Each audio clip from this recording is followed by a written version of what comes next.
Good afternoon, everyone, and welcome to Thrive's first webinar of 2025 on this Blue Monday. Hopefully it's not too blue wherever you are.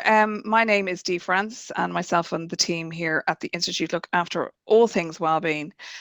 Thrive provides a host of wellbeing supports for all of our members and our students, including confidential listening service, counselling with a professional therapist, wellness coaching and webinars and events, obviously, such as this. So before I hand over to Rona, I'm delighted to welcome the Cork Society Chair, Rachel McCann. Rachel is a Big Four finance professional with over 10 years of expertise under her belt. We're delighted to collaborate with the Cork Society for this very important event. And Rachel, you're very welcome. I'll hand over to you. Thanks, Dee. I could do with those kind of intros every day on every call I go on. Welcome, everybody. Delighted as part of the Cork Society to welcome you all here today in collaboration with Thrive.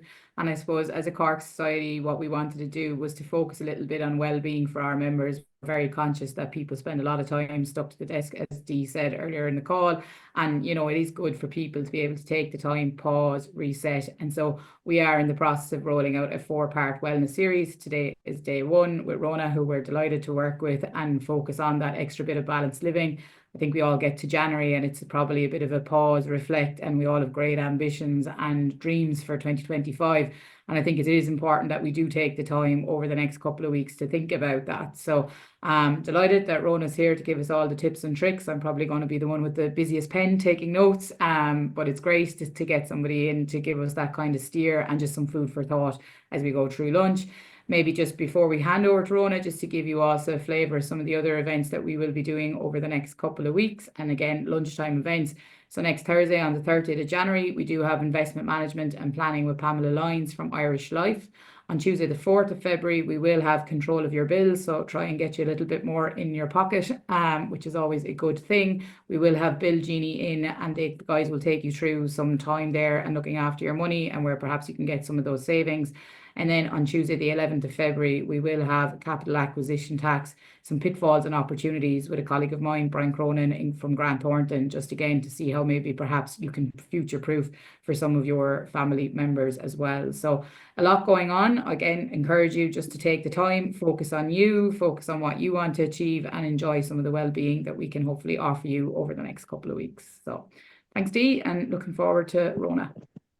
That's great. Thanks so much, Rachel. I'll certainly be tuning into some of them now with looking after the money side of things after Christmas. So very, very interesting and definitely piqued my interest. So I'm sure you'll get plenty of people on the call here today that will be delighted to join as well. So thanks so much for that, Rachel. So now to introduce Rona. Rona is an NHS GP, lifestyle medicine physician, a life coach, trained yoga teacher, as well as a mother of 2. So very busy woman. Passionate about health and personal growth, she helps individuals release their true potential with a focus on building rock-solid health and mindset foundations. Rona empowers others to stop being so hard on themselves and to achieve 360-degree success, unlocking their full potential for a balanced, fulfilled life.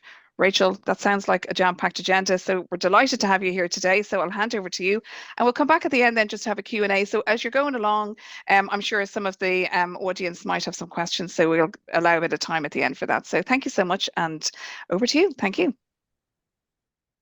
Good afternoon, everybody. Thank you so much for joining. I am honoured and grateful to be with you here today. Today, as you may know, is Blue Monday. And it marks a collective low point. It's known as one of the most depressing days of the year.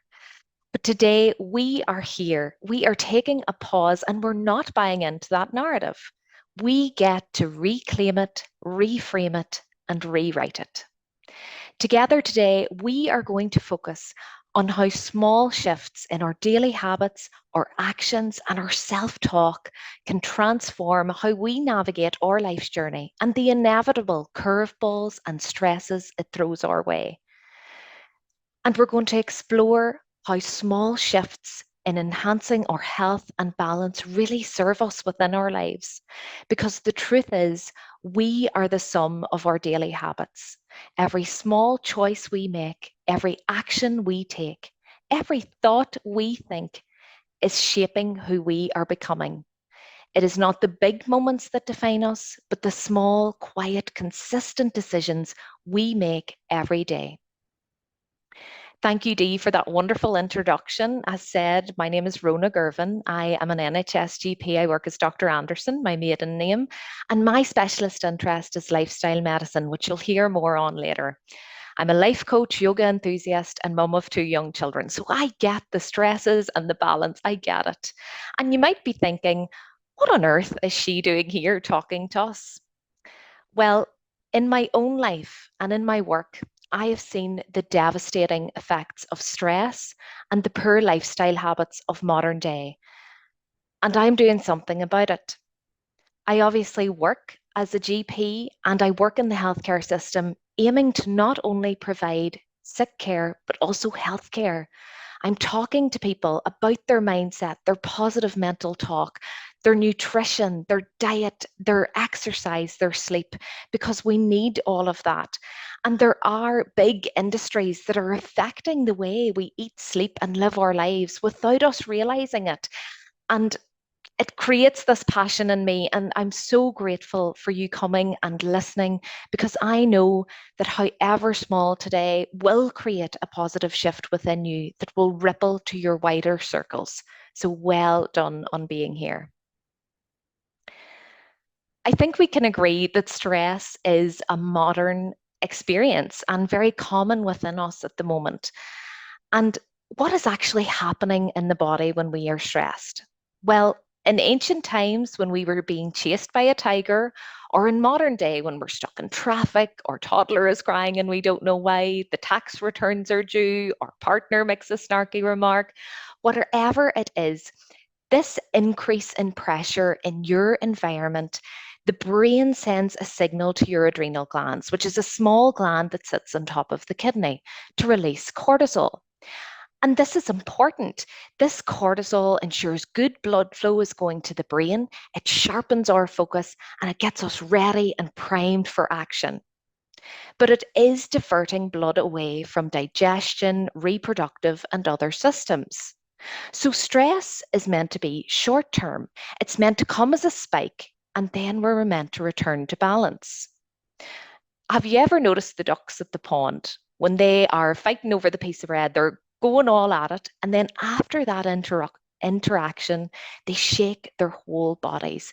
They are literally shaking out the stress so that their bodies can return to balance and homeostasis where everything functions optimally.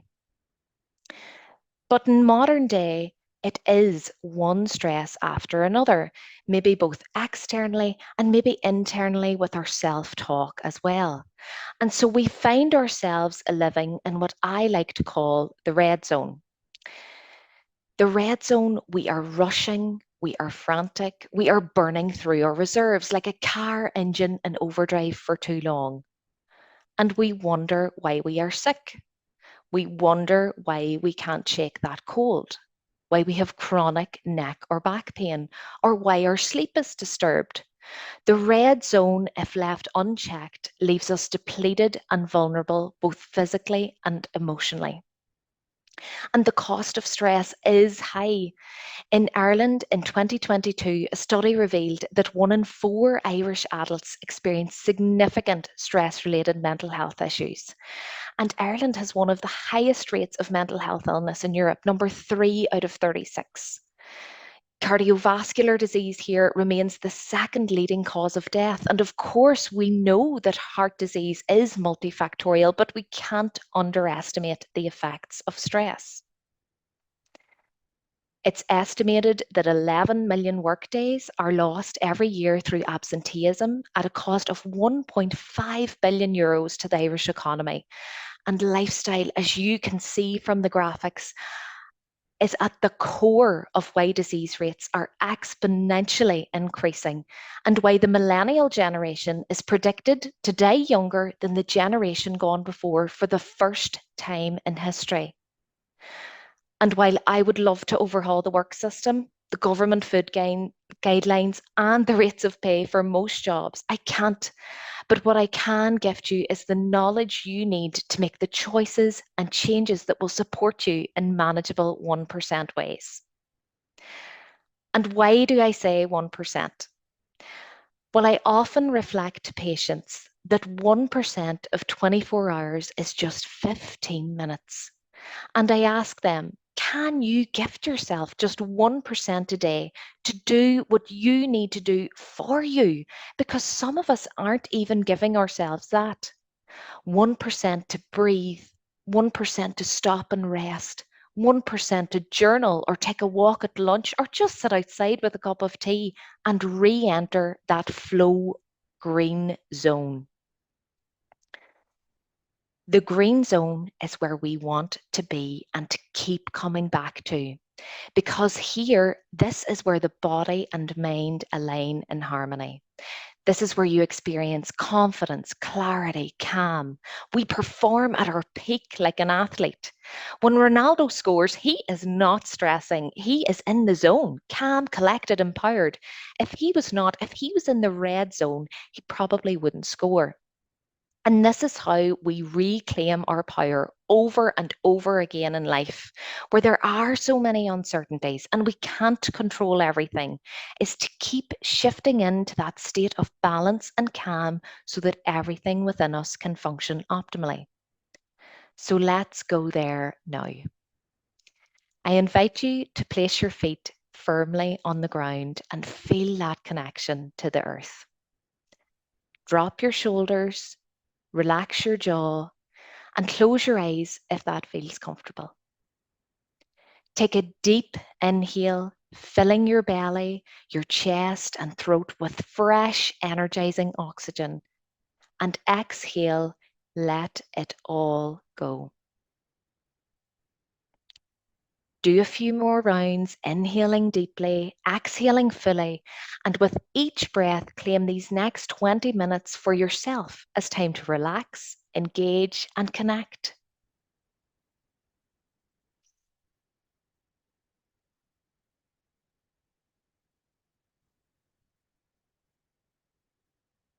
Amazing. How great did that feel? Just notice those sensations and that space in your body. When I was talking about stress and all the stats, you probably were feeling stressed within your body, but just notice now how after 1 minute breathing, you feel more relaxed. And what is this doing? This practice is activating your vagus nerve, which is a key component of the parasympathetic nervous system, which is responsible for our rest and digest state. And by slowing your breathing and extending your exhale, you signal to your vagus nerve and your brain that you are safe. And this shifts you from that fight or flight response driven by stress into a calmer, more balanced state. And that is a beautiful affirmation to even pair with your breathing exercise. I am safe. Because as humans, we are always craving safety. Within the body, what is this doing physiologically? It is lowering our heart rate. It is lowering our blood pressure. We are reducing our cortisol levels. We are enhancing our digestion and our immune function. And breathing is great. But so too to activate the vagus nerve is singing, exercise, dancing, cold water dips, playing a musical instrument, prayer, meditation, or yoga, whatever works for you. So you can create your own personalized toolkit and maybe put in a few new tools to see if they work for you. And it's whatever you feel called to, but having a toolkit so brimming that there is always one accessible, whether you're with the screaming toddler, you're stuck in traffic, or you're at work, that you can come back to balance. So let's reflect. Where are you now? I hope you're in the green zone. And if you're not quite there yet, maybe you've had a stressful morning or week, and it doesn't mean that this doesn't work for you. It means we maybe need to increase the dosage or the frequency with which you are giving yourself this powerful internal medicine, because that is what this is. We have an internal pharmacy, and we can 100% do things through our minds and our bodies to increase feel-good hormones and neurotransmitters that support our bodies, that release natural pain relief and antidepressants. Over the last month, where have you been? The green zone more or the red zone? Where are you mostly at work and at home?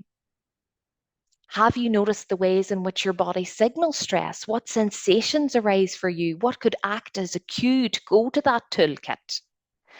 And how do you cope with, no, manage stress? And you'll notice I've crossed out cope with because I don't like this phrase. I think it places us in that victim mentality of that life is happening to us. And it's not, because we get to choose our response.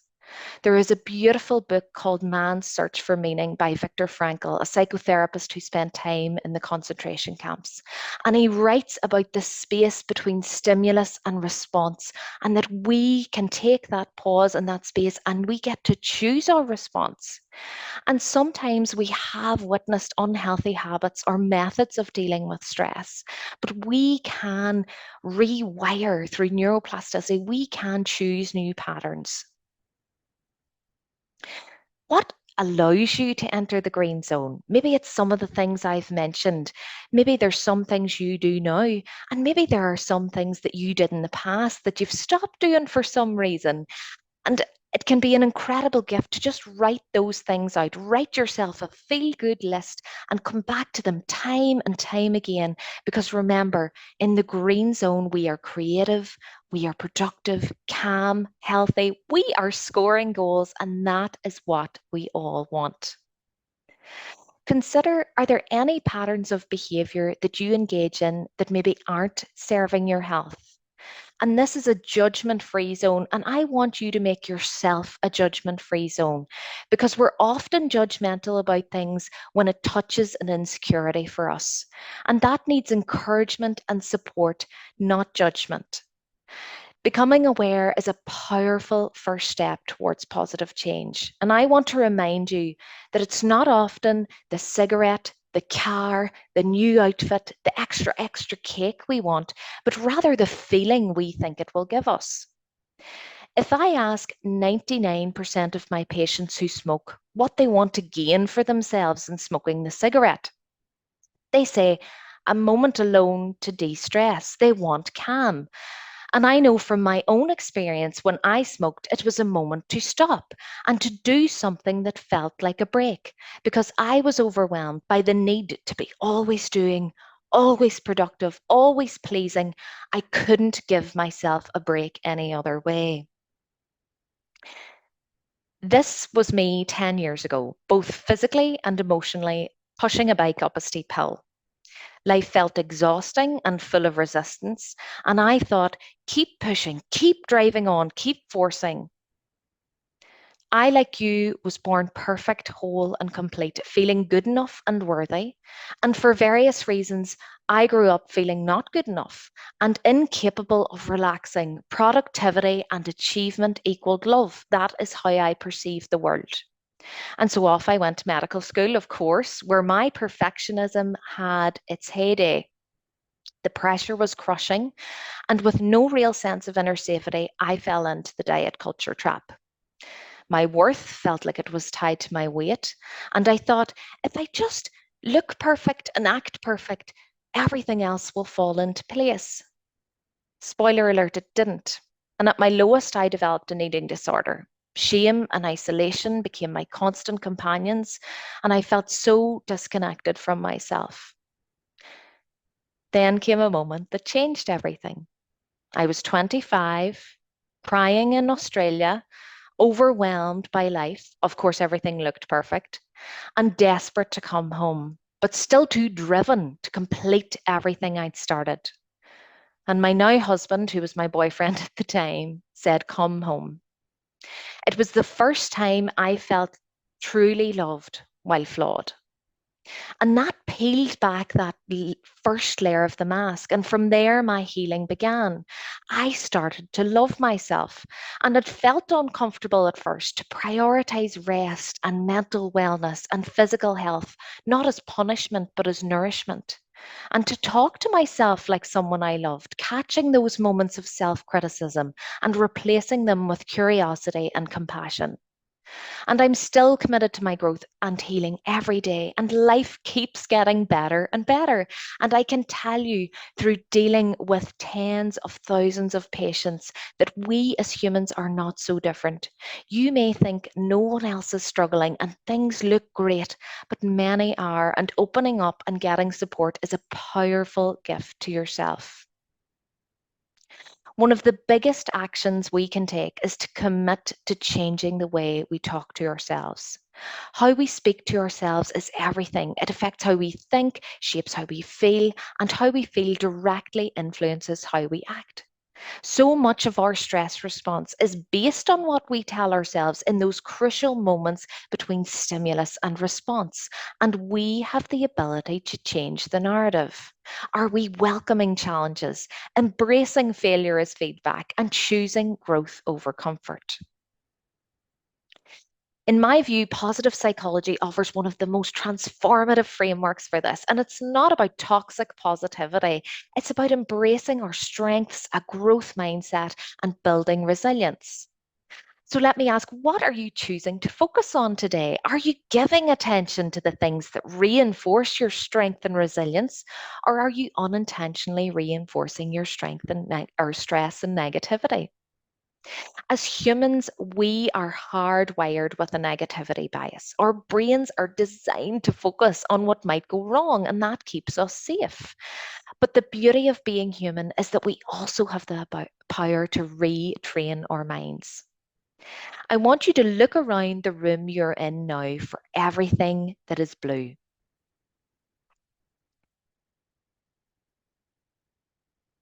Great. Now tell me what was pink. You might have noticed one or two things that were pink, but not really. You noticed all the blue things, didn't you? It's like when you buy a car and you suddenly see that make and model everywhere. What your brain deems important, it starts to notice more. So are you going to choose to focus on the positive or the negative? This is called the reticular activating system. And it's why when we start to notice all the things in our life that empower us, and when we intentionally focus on them, those things grow.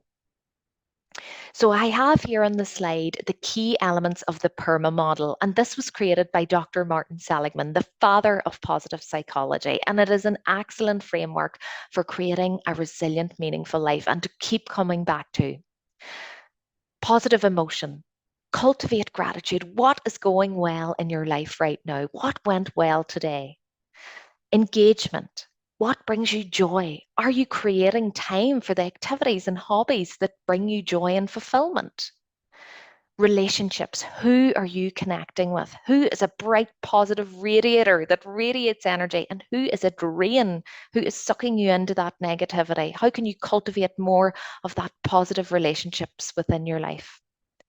Meaning. What matters to you? What is your deeper purpose and your values? And accomplishment. Acknowledge your wins, big or small. What have you accomplished each and every day, each week that you can celebrate? This is so important because if we want to rewire those pathways in our brain quicker, we need to celebrate and praise just as we would a child or a pet with a behavior we're trying to nurture. One of the most important pillars of positive psychology is meaning, that sense of purpose that comes from living a life aligned with what truly matters to you. And this leads us to values-based living, the practice of tuning in to what gives your life meaning. So, what is most important to you? Are you aware of what your values are? Is it success? Is it freedom, security, learning, kindness, or something else entirely? What do you want your life to look like? What is your idea of a perfect day? These really are worth reflecting on, and they aren't just fluffy questions because when you are clear on your values, you can begin to align your actions with your deeper purpose. And that alignment, intentional living is a game changer. You're no longer trying to do what you think you should do or what's deemed right by society, but what is right for you based on your values. And I want to ask, Did health make the list for your values? And if not, I want to challenge you to consider adding it, because no matter what else you value, whether it's family, success, adventure, you need health in order to live those values fully. And it's not about a perfect weight or size. It's not a race to perfection. It is a journey. Think of a pilot on the plane.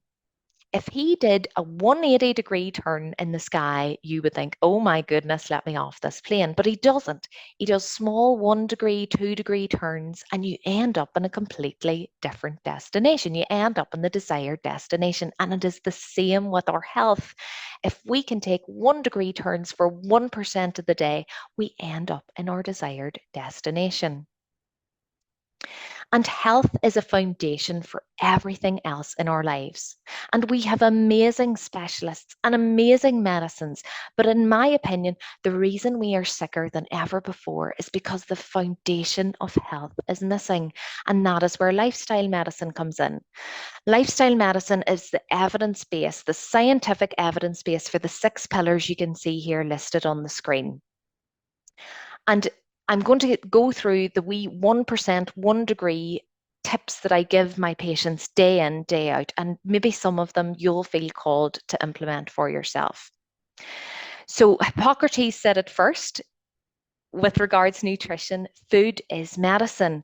And so if you have joint pain and you eat a diet rich in anti-inflammatory, turmeric, ginger, omega-3s, that is 100% going to help your joint pain. If you're going through the menopause transition and you include foods that are rich in phytoestrogens, that is going to decrease your symptoms of the menopause. In Japan, where they eat a lot of soy, which is also very beneficial with regards menopause changes, they don't even have a word for hot flushes. That is the effect of our diet. I also don't advocate for diets. I advocate for eating a whole food, mainly plant-based diet. The evidence is outstanding with reducing the risk of chronic disease, cancer, and other things we're trying to avoid. And the reason is because when people are on diets, it feels restrictive. They're following a set plan, and people do lose the weight, but then they tend to gain the weight they lost plus more. So can you look at your diet and see how much is a whole food, a single ingredient, fruit, vegetable, nuts, seeds, whole grain, spice, and how much is ultra processed, how much is a long ingredient list, how much is made in a factory? And it's not about being ashamed, because the world is set up for us to eat more of the processed. But can we look at it and say, right, I'm at 50-50, but my goal would be 80-20, and then just slowly increase the percentage and celebrate each time you eat more of the simpler foods. And these are so important because our bodies, on the most basic level, our cells know what to do with whole foods, and our cells get confused by the ultra processed and all the additives and all the chemicals. Our cells don't even really know how to convert that to energy as well. We should be aiming for 30 plant-based foods per week. And that's not just fruit and vegetables, that's nuts, that's seeds, that's spices. So can you even just get creative and add a few more spices into your dinner? That is an incredible gift to your health. We are 80% water. Can we just start shifting more of our drinks to water? Because this is helping our cognition and our ability to work as well as everything else. Exercise, is incredible, and there's no top limit to how beneficial exercise is. The more exercise you do, as long as you are, supporting your nutrition, the benefits are amazing and they keep going. Avoidance of harmful substances. Whether your harmful substance is tobacco or alcohol, maybe it's social media, screen use, gambling, excessive shopping, extra eating, maybe emotional eating. I just want you to reflect on one question. What is the feeling you want from the behavior? Because when we know that, we can then implement more healthier behaviors in order to give us the feeling we are craving. Stress management we've touched on, and healthy relationships, but sleep, my goodness, prioritize your sleep like it is sacred. It is amazing for reducing chronic disease, cancer risk, your mental state, it is so, so amazing. We should all be getting 7 to 9 hours per night, but it is very individual. And how we know we're getting enough sleep is ask yourself, do I feel refreshed when I wake up in the morning? If yes, great, you're probably getting enough sleep. And the other question to ask is, do I need a coffee within the first 2 hours of waking up? If the answer is yes, you're probably not getting enough sleep. And expose yourself to morning light. Make a really good bedtime routine, the same you would for a child. You know, a bath or a shower cools the body down, getting it ready for sleep. We need to cool down. We need that time to unwind. We need time away from the screens because it's interfering with our melatonin production. And I just want to touch in more detail on caffeine. Caffeine isn't all bad. I love a coffee too. But I want you to know that if you are caffeinating out of sleepiness, you're building sleep debt. It is like credit card debt. It is blocking our adenosine receptors, but the adenosine, the sleepy hormone, is still building. So when the coffee or the caffeine wears off, you will get that tsunami of exhaustion. So you need to be aware of that. And maybe if you've been over caffeinating for a while, accepting that you are going to need a bit more sleep in order to rebalance. Now, we can't talk about all of this without talking about the science of habits. And we're going to look at dental health. I'm not going into detail on it, that's for my dental colleagues, but I want you to imagine brushing your teeth a few minutes, morning and night. That's what we all do. It's quick, it's easy, it's effective. Now imagine skipping that for about a month and then trying to make up for it by brushing for 2 hours straight. Would it work? No. The inflammation, the plaque buildup, it would already be there. Plus, the 2 hour session would be pretty stressful and overwhelming, but it does reveal something profound about success.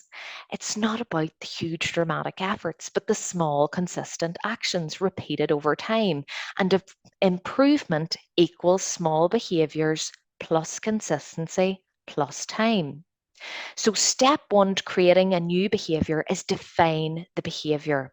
Instead of saying, I'm going to get stronger, say, I'm going to do 5 push-ups every morning. Step two, we need to understand the behavior formula. So behavior equals motivation times ability times prompt. And you can see here in the graph, the vertical axis represents motivation from low to high, and the horizontal axis represents ability from hard to easy. And the action line then is running diagonally. And only behaviors that get over the line are likely to happen. So what does this mean? If you're struggling to make a behavior stick, it's likely because your motivation isn't high enough. And remember, motivation fluctuates, or the behavior isn't easy enough to do consistently. So here's the thing. Step 3, start small. If your goal is 100 push-ups, start with just 1, because tiny habits bypass the need for high motivation. They're simple, achievable, and easy to repeat. And over time, they will naturally grow into larger behaviors because your ability to do the behavior builds. So we need to start setting goals that we can do on even our worst day.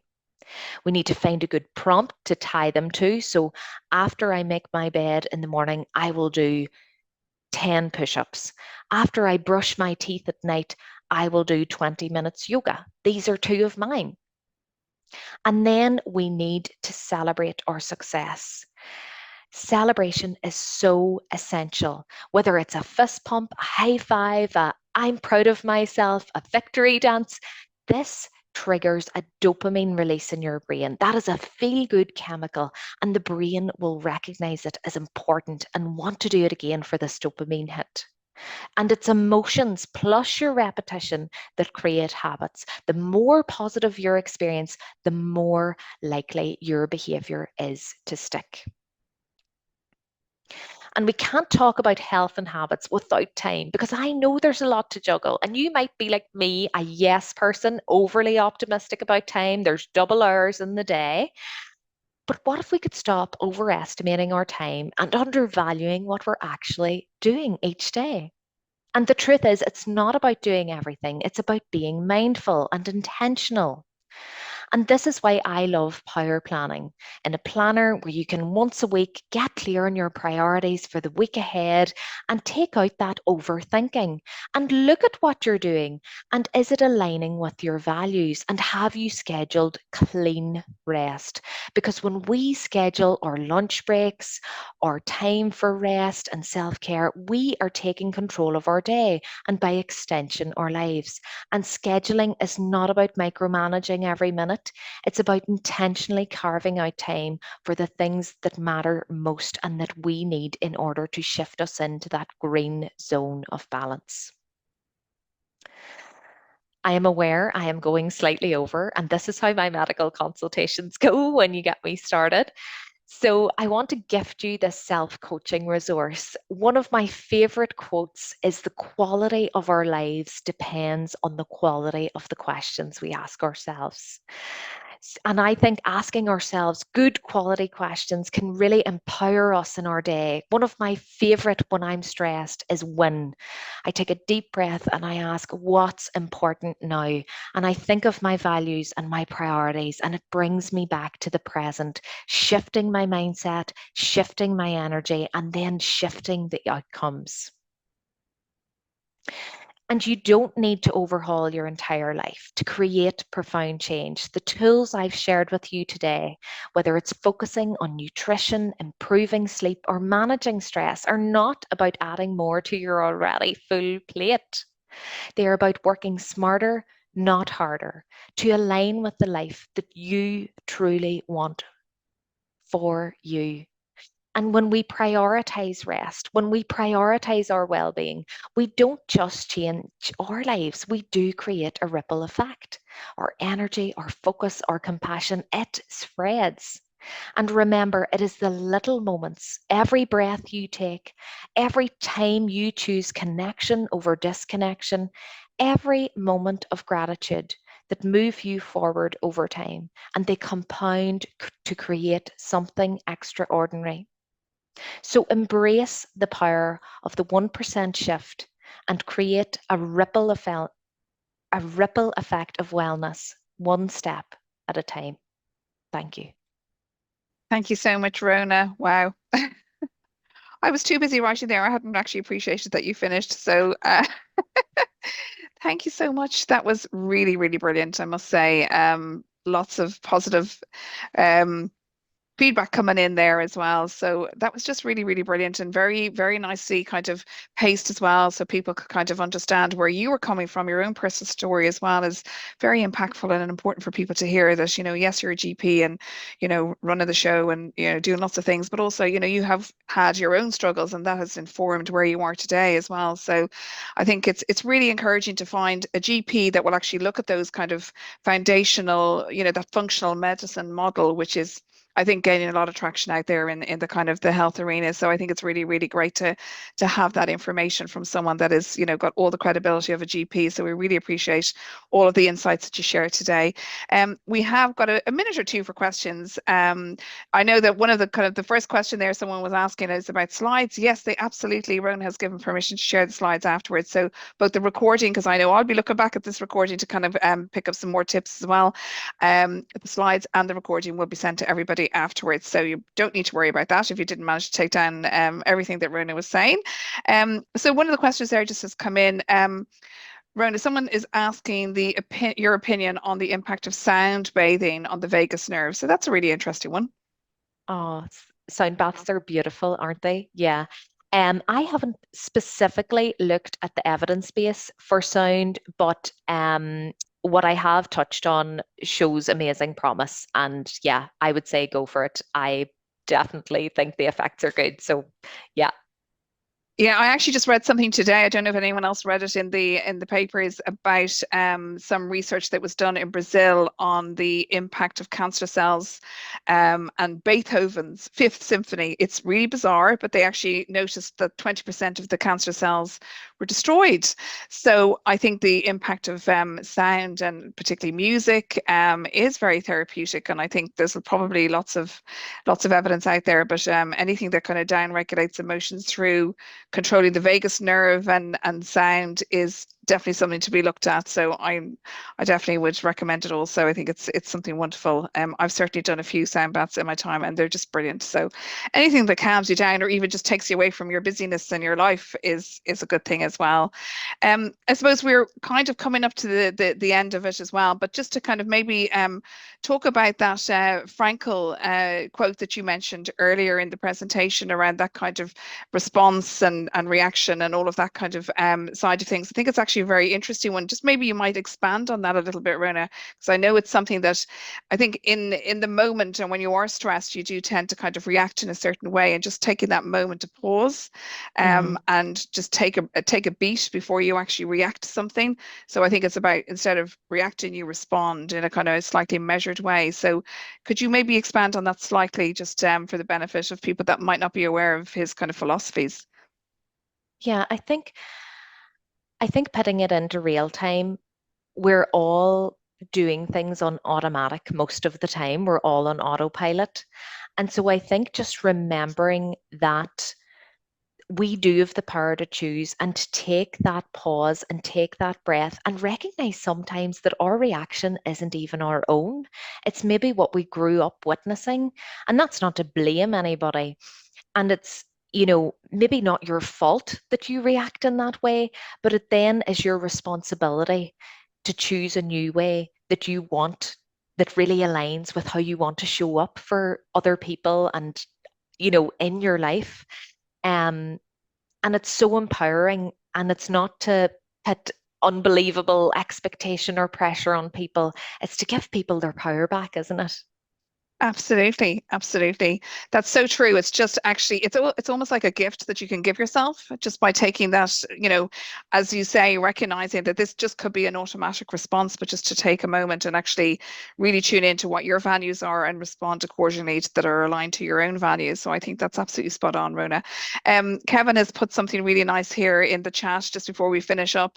You can either be the medicine in your life or the sickness in your life. And I think that's absolutely spot on. It kind of wraps it up for us very nicely and is exactly what we were talking about here today. So Rona, thank you so much. I just want to also say that, as I said, the slides and the recording will be available, but do connect back in with Rona via LinkedIn, and obviously she's shared her details there. If something else comes up for you, I'm sure you'd be delighted to kind of engage with people on the kind of the social media platforms as well. So but thank you so much, Rona. Absolutely brilliant presentation. And I'm sure we'll be seeing you again here at the Institute. So, and thanks everybody for joining us today. Hope your Monday improves. My Monday has certainly improved after all that wonderful information and guidance. So thank you so much. And we'll see you all again. Thank you much. Thanks everybody. Bye. Thank you. Celebrating you all.